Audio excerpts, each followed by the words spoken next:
6,530 pounds, the very half-ton towable Impact 26V here at Haylett RV of Coldwater, Michigan.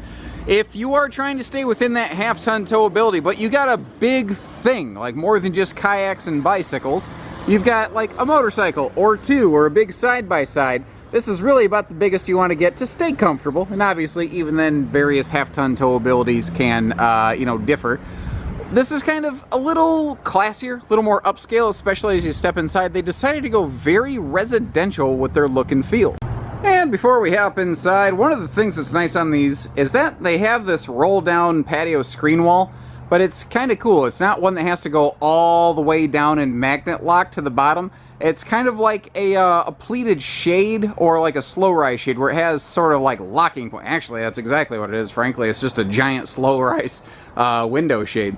So you can pull it all the way down. You can leave it part of the way up if you just want to put some shade into the RV. But what's kind of cool here is it turns your whole RV into something of a rolling 3 seasons room. And if you're off grid, you don't have the AC going, or if you just don't want it on a given day, it's nice to have that ability to get the fresh airflow. As we flip that up out of the way, we're greeted by the dual rollover like sleeper sofa benches. And this is a really cool, often underappreciated facet of toy hauler RVs, is the fact that just because it says toy hauler doesn't mean that it can't be a great couples coach. I mean, this is a great couples camping floor plan. Not to mention the fact that, if you just called this a rear dinette, if you ignored that ramp door for a second, people look at it and go, that is a good floor plan now that I think about it. But it allows the ability to sleep some extra guests back here. And what's cool is it doesn't have to be just kids. That is a large, 8-foot wide, easily 2 adult sleeping rollover sofa right there. But most of the time, this is probably how she's going to look right here. Now, these things are just ultimate in flexibility. You see that you have a nice 3 adult seating space, or you can simply fold down that central armrest right there, and bam, it's sort of like a little theater kind of situation going on. Now, you can lock the backs of these in the up or down position, so you don't have to worry about somebody accidentally flipping this thing around for you, Last thing, what I mean by that is, if somebody grabs this, you don't want them jostling it around like if you got a drink in that cup holder. There's little locks on it to keep it from doing that. Now, this is in the daytime seating mode. There's various forms that you have here in the Happy Jack bed system. If you want, you can run these things basically all the way up to the roof to get some pretty serious interior load height clearance, or you can fold them flat against the walls and they can travel vertically going down the road to give you even more interior height clearance. So you have your choice between width, height, sleeping, seating, anything you want. And I even forgot that there's extra little accent lights all over the place in here. It's kind of cool, all the different things you can do with this. Now, this is a carpetless deck, which is very, very handy for keeping stuff clean. You're not going to find floor vents in here. It is dovetailed for easy loading, so you don't rip your pipes off your gold wing, because nobody wants to see that happen, obviously. And you will notice they're using the same tie downs in the floor here as they use up in the giant 5th wheel impacts. So these things are basically welded directly into the frame. They're reinforced directly to the frame. They have a 5,000 pound pull test limit on here. Pretty impressive. So if you've got a big expensive side-by-side, a Harley, a Goldwing, or whatever, you want to make sure that it's not going anywhere when you tie it down. This is definitely something that you should have on your list. Is learn not just about the mounts, but also about how they're tied into, because it's what they call waffle style construction. So instead of just a couple members that go this way and then an occasional cross member, it's like every several inches back here in the main garage area, there's a lot of steel under this floor, basically, is what I'm getting at. Good campside windows, so you've got good views of your site. And there's pleated shades for all those for privacy, by the way. Your power lift bed controls are way up there. And they're way up high on purpose so that the little bitty kids with their wee little curious fingers aren't going to get a hold of that thing and cause any problems. Now, before we move on past the garage area, one of the main questions and really it's probably the first question I should have answered, is what can I put in this thing? How much room do I have? And to help you with that, here are a couple little visual reference points that I think you'll appreciate.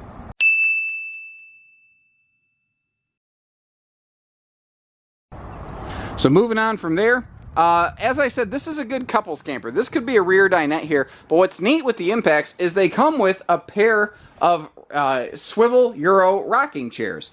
And I've always kind of felt that they look pretty cool out there on the patio area, and I think that if you want to use that patio space, it's something that you might do. It helps keep the main floor plan open, it helps cut down the clutter, and obviously, like I said, they do have a pair of recliner kickouts. So if you're trying to get out here, enjoy just a nice breezy day, you can. If you're not interested in having those outdoor in the weather, leave them inside, bring you a couple patio chairs and kick that out there. Now obviously the gate does go all the way across, I just have it kind of half open here, so if you are looking for a little easy up-down sort of access point, you can have that too.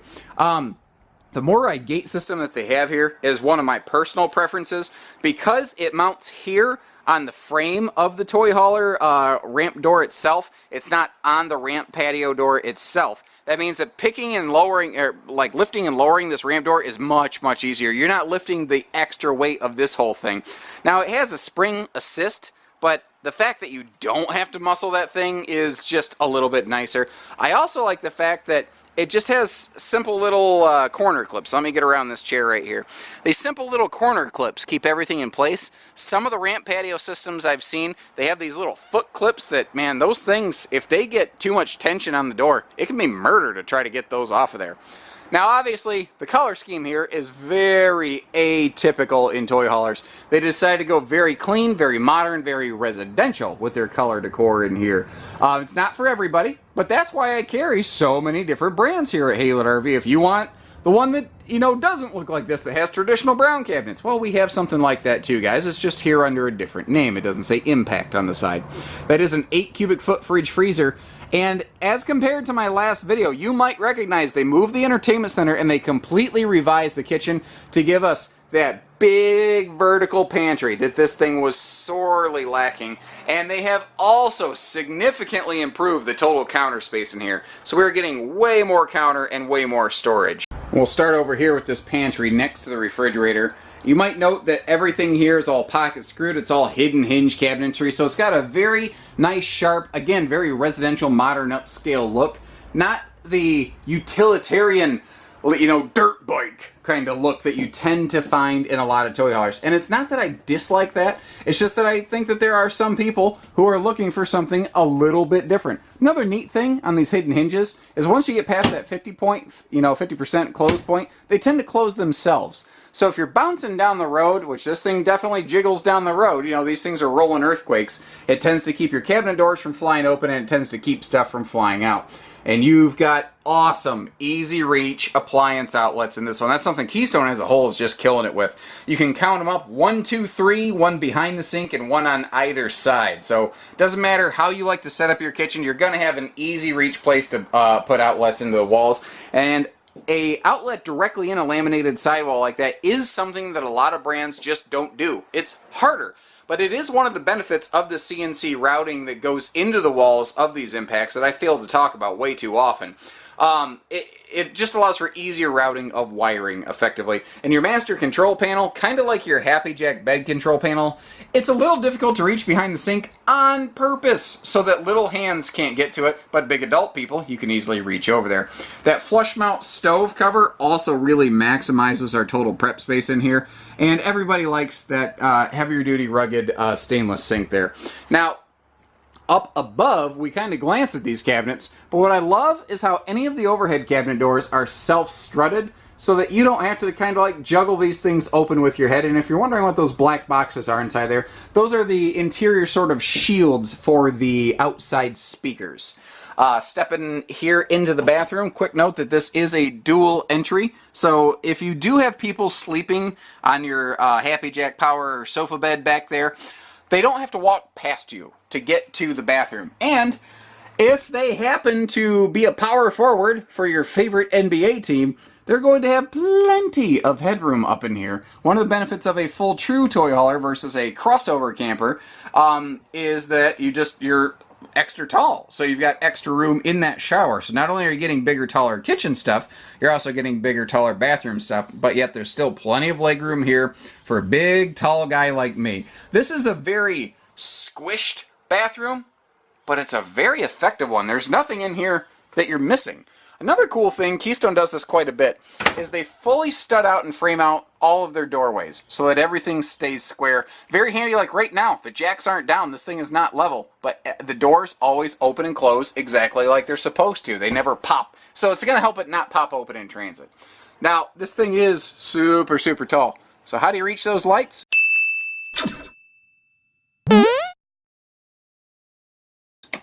You don't. They put a light switch on the wall because they're not idiots. They really thought ahead. And little details like that make all the difference in the world. Now, being extra tall, they had room for these extra long hanging closets. And since it is extra tall, you could sit upright right on that 60 by 80 residential size queen bed and never worry about bonking your head on anything. The bedroom is no bigger than it has to be, but considering the fact that that is a full-length 80-inch residential length queen, and you can still walk around this thing, I'd say that it is just long enough. The bed does easy lift, even with my, weak left arm. Neither of my arms are real strong. It's not like I'm not a regular attendee of the local gym or anything. But the fact is, it's very easy to get down here and get to all the storage. I also like the fact that if you have some cargo shift in transit, you can get down, get in here, you can get to whatever you need to.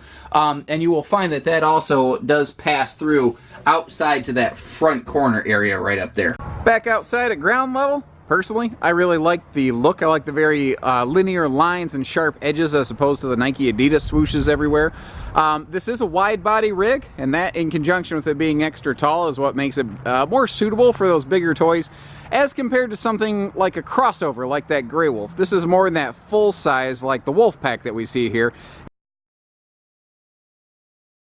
And when you see them side by side like that, you go, oh, yeah, okay, well, yeah, there's obviously a very big size differential between them. This is a full-size toy hauler, not a crossover, which is kind of just a little phrase that I apply to the 8-wide, not extra tall toy hauler variety things there.